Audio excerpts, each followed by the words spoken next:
ભાજપના ઉમેદવાર ડોક્ટર રેખાબેન ચૌધરી એક દિવસમાં 3 વિધાનસભા મત વિસ્તારમાં પ્રવાસ કર્યો। સુઈગામ, વાવ અને થરાદમાં ડોક્ટર રેખાબેન ચૌધરીને ઉમળકાભેર આવકાર સાંપડ્યો। લોકસભાની ચૂંટણીમાં દેશની ઉન્નતિ માટે ભાજપને વોટ આપવા અપીલ કરાઈ।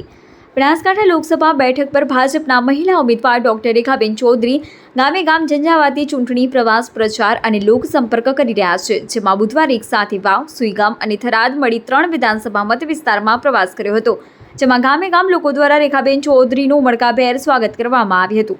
જોકે રેખાબેને મતદારો સાથે સંવાદ કરી દેશની ઉન્નતિ માટે ભાજપને વોટ આપવા અપીલ કરી હતી।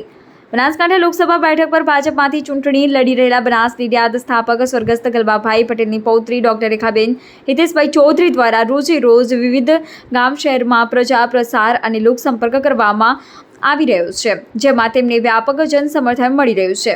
બુધવારે ડોક્ટર રેખાબેન ચૌધરીએ વાવ, સુઈગામ અને થરાદ વિસ્તારમાં પ્રવાસ કર્યો હતો, જેમાં સવારે વાવના ખેમાણાવાસ, જે બાદ સુઈગામના ખડોલ, કુંભારખા, ઉચોસણ, ગરાબડી અને ધેચાણા ગામે સભાઓ થકી લોકસંપર્ક કર્યા બાદ થરાદ શહેરના વોર્ડ નંબર 1 અને 7માં સભાઓ યોજી દેશની ઉન્નતિ માટે દેશના યશસ્વી વડાપ્રધાન નરેન્દ્રભાઈ મોદીને ત્રીજી વાર વડાપ્રધાન બનાવવા ભાજપને વોટ આપવા અપીલ કરી હતી।